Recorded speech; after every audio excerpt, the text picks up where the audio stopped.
Et yo les trashers, aujourd'hui, nouvelle vidéo qui n'est pas préparée pour une fois, voilà, je vais être libre de mes paroles. Et comme vous l'avez vu dans le titre, ce sera mon expérience cosplay parce que ça fait un an, le 13 avril, que j'ai commencé le cosplay. Et je pense que j'ai des choses à dire, même si bon, c'était un peu court, vous savez, mais moi j'aime bien raconter ma vie, donc on est là pour ça, hein, comme d'hab. Mais d'abord, j'aimerais votre avis sur ce confinement qui commence à durer un petit peu longtemps. Et personnellement, j'ai une grosse baisse de motivation en fait, je ne fais plus rien. Genre là, on était en vacances, enfin, genre on n'avait pas cours sur Discord, et genre vraiment, j'ai rien fait de mes journées. Et je kiffais ça, du coup plus tard, je veux vraiment rien faire en fait. C'est ma destinée, je me suis rendu compte que j'étais faite pour ça. Donc écoutez, ça va être un peu compliqué pour ma vie future, mais genre même au niveau du cosplay déjà, il fait trop chaud dehors. Du coup, j'ai grave la de me cosplayer. Du coup là, encore heureux, ça va, c'est genre en short et t-shirt, mais quand même, moi j'ai chaud là, je... Du coup bah écoutez, désolé pour genre le rythme normal de vidéo, mais écoutez, on fait ce qu'on peut, hein, on est déjà là, on est en pas. Allez, let's go to the vidéo, hein, là, qu'est-ce que j'ai à dire de plus? Je voulais dire un autre truc, mais j'ai oublié quoi, donc écoutez, Ah oui, si, le cosplay en fait il me fait grave penser à quelqu'un, mais genre du coup à chaque fois je suis en mode... Tout a débuté, comme je vous l'ai dit, le 13 avril 2019, quand j'ai eu mon premier cosplay qui était Kyoko Kirigiri. Mais dans ma tête, il y a eu un long cheminement avant de commencer le cosplay. C'est-à-dire que j'avais fini dans Danganronpa pas 2, et du coup bah le 1 aussi. Et je me disais, oh j'aime trop Ibuki, genre ce serait marrant et tout. Et genre je m'intéressais beaucoup à Danganronpa pas, et du coup j'ai vu les cosplays en fait. C'est là que j'ai découvert les cosplays, je me suis dit, trop bien wesh, j'en veux. Et en fait au début je pensais prendre Ibuki, mais je sais pas, genre au bout d'un moment elle m'a un petit peu saoulée. Je vous avoue que ces cornes, genre j'avais peur de... Enfin je sais pas. J'ai passé un petit peu l'idée et du coup je cherchais, je me disais mais quel personnage tu aimes bien? Clémence. Et du coup, sur cette question je me suis dit, dans chaque jeu qui est-ce que j'aimais bien?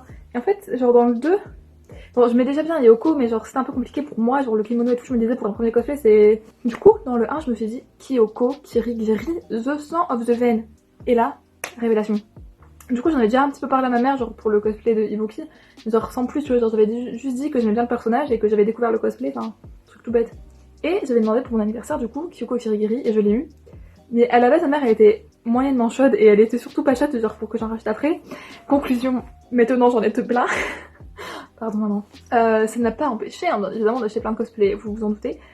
Avec mon premier cosplay, j'étais fin heureuse. Mais en fait, j'avais peur de couper la frange au début, mais comme un peu tout le monde. Mais maintenant, je n'ai plus peur. Hein. Vas-y, que je coupe, que je stylise, c'est parti mon kiki.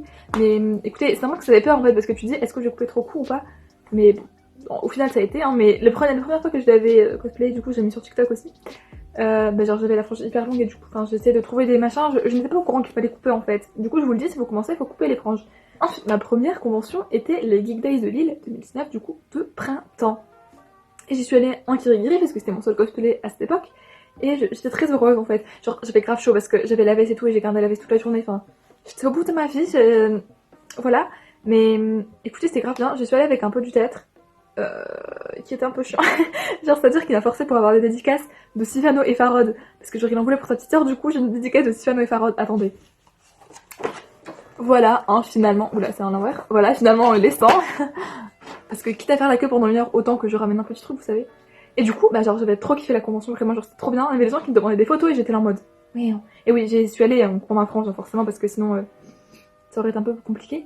D'ailleurs, si vous voulez, je vous mets une photo de comment j'étais juste ici, voilà, vous pouvez admirer la beauté, c'est pas vrai. En vrai, je suis contente de comment ma Kirikiri a évolué parce que j'aime bien, non mais à l'époque je trouvais ça bien. Et du coup, c'est là que j'ai rencontré moult personnes, hein, notamment Lazine et Ayumi, voilà. Et ensuite, plus tard dans la vie, je me suis fait bien pote avec Marine qui est sur la chaîne également et qui a commencé le cosplay plus ou moins en même temps que moi, enfin je crois qu'un petit peu après les Geek, enfin je ne sais pas exactement, vous demanderez. Et on est allé à la Japan Expo ensemble. Et qu'est-ce que j'avais comme nouveau cosplay? Maki Harukawa, et donc toujours le sein finalement. Et franchement, la Japan Expo c'est ma première grosse convention en fait, et genre convention reconnue, renommée, tout ce que vous voulez. Et genre, je vous jure que j'ai tellement le seum qu'elle soit annulée cette année parce que genre, j'avais tellement hâte d'y aller. Parce que c'est tellement bien, enfin, je me souviens encore de toute l'excitation genre qu'on avait. Enfin, j'avais beau me lever hyper tôt, je crois que je m'étais levée vers 4h du mat, un truc comme ça, parce que ben, pour faire l'aller et tout. Et ben, j'avais trop aimé et j'étais vraiment comme une dingue, et Marine aussi. Donc j'étais allée en maquillage, en ibuki. Et c'était vraiment hyper bien, genre il y avait tellement de gens. Il y avait aussi un panel dans le Ganranpa. Et genre on avait été, on était en mode putain plein de cosplays dans le Ganranpa. Et c'est là qu'on a fait genre bah, la majorité partie de nos rencontres de cosplay, de nos potes maintenant. Et bah c'était vraiment genre génial. Du coup ben j'ai bien le seum que ce soit décalé à l'année prochaine, hein. Mais j'essaierai d'aller genre à une convention sur Paris quand même cette année. Enfin on verra comment c'est possible, mais Mais en vrai, enfin, la PM, j'ai pas l'impression que ce soit un truc qui m'intéresse de ouf en fait par rapport à la Japan Expo ou quoi. Mais bon, je ferais bien déjà me dire jamais, écoutez, passe l'été, voilà, ainsi va la vie. Puis après, ben voilà, je collectionne les cosplays, machin. J'ai été à la Manga aussi, toujours en maquille, et où j'ai revu d'autres gens et où j'ai découvert d'autres gens. Donc Ambre qui est sur cette chaîne également. Et ouais, franchement, en fait, genre, vraiment le mieux pour moi, c'est les conventions. Enfin, je sais pas, c'est tellement une ambiance trop cool, enfin, j'aime trop. En plus, acheter des goodies, c'est vraiment trop marrant. J'avais aussi été au Geek Days Winter dans cette tenue exactement, hein, voilà. C'était également très très très très bien. Franchement, en fait, c'était bien les Geek Days Winter, à Lille toujours, mais c'était moins bien que les vrais Geek Days en fait. C'était leur première édition et je savais pas. Et du coup, je m'attendais à avoir plein de trucs et tout, mais il n'y avait pas tant d'activités que ça. Genre, il n'y avait pas de Just Dance, alors que moi j'adore danser, je suis là en mode. Pardon, je t'appelle honte. Mais oui, en tout cas, voilà. Ensuite, il y a pas si longtemps que ça, j'ai commencé à mettre des fossiles et là ça a totalement changé ma vie dans le cosplay en fait. Parce que genre, à chaque fois les maquillages je trouvais pas dingue parce que genre je sais pas, il manquait un truc. Et plus je voyais les cosplayers, plus je me disais putain ils ont des fossiles, ils sont trop beaux et ils ont trop de skills. Et maintenant je mets des fossiles à peu près bien, enfin j'ai l'impression. Et déjà parce que c'est beaucoup mieux en fait. Et j'aime beaucoup plus le maquillage qu'avant. J'ai très envie d'une palette Morphe. Mais bon on verra, peut-être que je vais me la prendre. La palette avec James Charles, vous savez, celle que tout le monde a, bien sûr. Genre le cosplay ça a fait faire tellement de belles rencontres pour la petite Clem que du coup ben j'aime trop.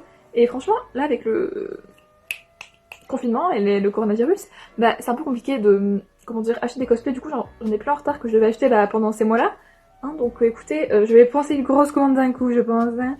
Du coup, d'ailleurs en fait j'ai reçu mon cosplay secret, mais que le cosplay pas la perruque. Je vous ferai un unboxing sur la chaîne et ainsi qu'une review en même temps. Voilà, on va un petit peu varier les plaisirs. Je vais vous donner un petit update sur mon avis sur la communauté cosplay, parce que j'ai fait une vidéo la fois dernière, que vous pouvez aller voir sur la chaîne YouTube bien évidemment. Hein. Et en fait, j'ai juste un petit truc à ajouter, c'est-à-dire qu'on voit tout le temps les mêmes cosplayers, et moi ça me saoule en fait.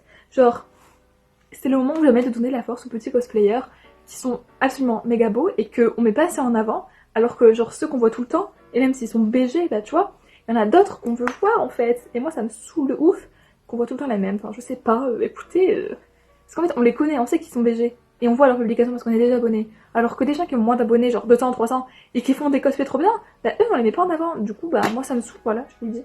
Écoutez, c'est tout pour mon expérience cosplay qui n'est pas bien longue, je vous l'avoue.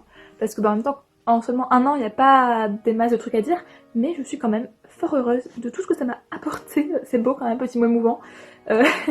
Non, mais franchement, je pense que j'ai vraiment trouvé quelque chose qui me procure de l'intérêt, vous savez. Genre, je dis beaucoup genre, mais en même temps je ne sais pas l'exprimer, je ne sais pas comment expliquer ce que le cosplay m'a apporté dans ma vie, mais c'est quand même vachement cool en fait. Voilà, petit moment émotion, c'est les mouchoirs. C'est la fin de cette vidéo. N'hésitez pas à nous raconter votre petite expérience dans les commentaires parce que c'est toujours cool, plus on est de fous, plus on rit, voilà. À vous abonner à mon Instagram ainsi qu'aux Instagram des autres personnes de la chaîne, à vous abonner à la chaîne, mettre des pouces bleus, tout ça. Enfin, vous connaissez le refrain, vous connaissez la chanson. Et je tenais à dire un fuck pour toutes les personnes qui ont Animal Crossing New Horizons et pas moi. Voilà, bisous.